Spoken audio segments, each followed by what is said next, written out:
Navigating the world of Marvel's Spider-Man is more fun than ever in Spider-Man 2. Not only is the simple act of getting from point A to point B a lot faster and far more stylish, but the gameplay moments that have you chasing baddies through the streets of Manhattan have become a lot more manageable. So, if you're looking to thwip your way to victory in Spider-Man 2, then you've come to the right place. In this video, we'll give you guidance on what traversal skills you should be looking out for, explain all the new tools at the Spider-Man's disposal, and most importantly, how to go really, really fast.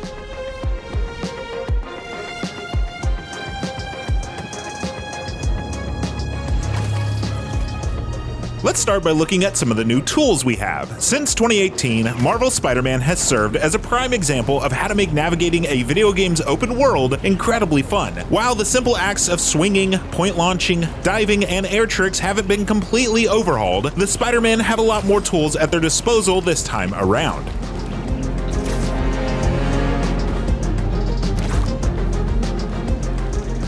One of the biggest additions is Spider-Man's Wing Glider, as it allows you to glide around New York with ease. Simply tap the triangle button to deploy your wings and glide for quite a long time, and depending on your current speed and suit tech upgrades, even longer. When gliding, there are a few things to look out for to keep up your momentum. First off, you can switch between gliding and swinging easily. When gliding, you can still press X to launch yourself forward and around corners, though continued use of this will slow you down. You can even still click L3 to dive or press R2 to swing. Both of these will take you out of your gliding form, but once you feel like you've gotten your speed back, simply press the triangle button again and redeploy the wings. Switching between gliding, swinging, and point launching is the key to quick and incredibly cool traversal.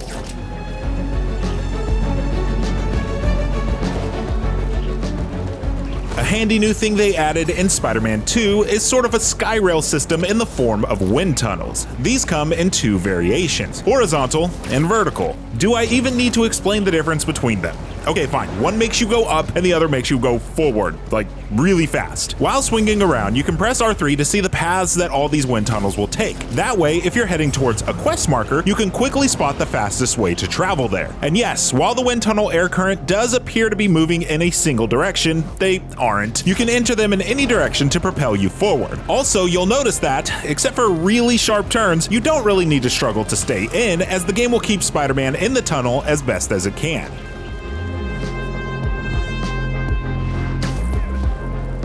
Fast travel almost feels blasphemous in a game where getting around is just so dang fun. Why would you opt to go to your map, click on a point you want to travel to, and then have to wait for a loading screen? Well, that's because you don't have to do that. That's right, the previews and Twitter videos were telling the truth. Fast travel really is that fast. We even fast traveled from the furthest point that we could, and it's just a few seconds before you have full control again.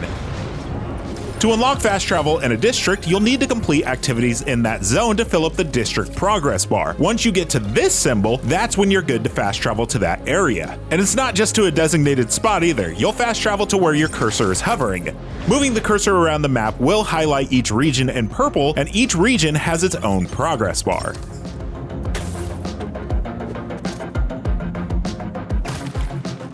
Finally, if you're looking to gain massive speed, then slingshots are absolutely the way to go. If you spot a building with a launch pad and red lights, or see a yellow slingshot icon on your minimap, then you'll know that that's a super slingshot. Get yourself situated on the launch pad and hold L2 and the X button to pull the bars back as far as they'll go, and then release the button to launch yourself forward. Once you've hit the apex of your launch speed, press the triangle button to pull out your wing glider to capitalize on all that momentum. Luckily, they've placed a lot of these super slingshots near a body of water, allowing Spider-Man to get across the bay with ease. There's another way to slingshot yourself, however, which leads us to our next topic.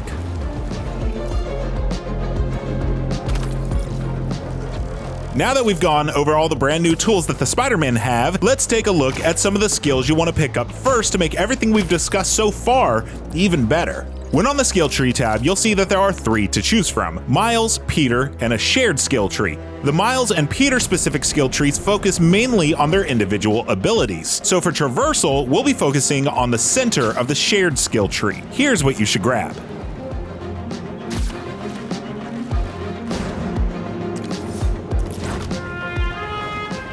The very first node in the shared skill tree is honestly one of the best. Remember the super slingshots we just talked about? Well, the Slingshot Launch skill allows you to do that anywhere. Of course, it's not as powerful and doesn't fling you as far as the super slingshot, but the very fact that it can be done anywhere makes it far more valuable. You can even fling yourself right at a building and then press R2 to use that momentum to sprint up it faster.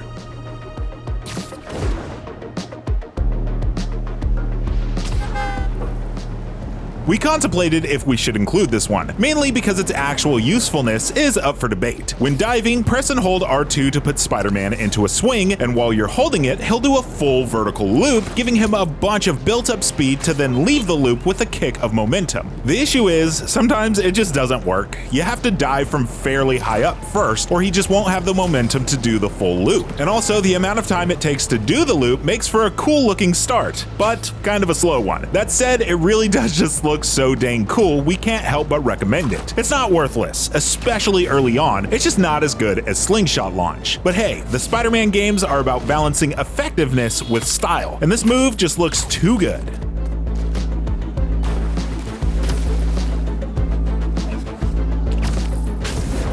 The final three all go together, so we might as well mention them all at once. While swinging, Spider-Man will have access to two abilities, Spider Jump and Spider Dash. You do these by holding L1 and pressing triangle for dash and X for jump, just like when using your combat abilities. These both help with giving you that burst of height or forward momentum you might need when there is nothing to point launch to. Spider Dash will always increase your speed, no matter how fast you're going, so pairing a Super Slingshot Launch with the Spider Dash will really get you moving. Finally, aerial escapades just help do these special moves more often. They do have a cooldown after all. But once you've unlocked aerial escapades, performing air tricks, doing point launches, using wind tunnels, nailing corner tethers, and even diving all partially recharge these two skills.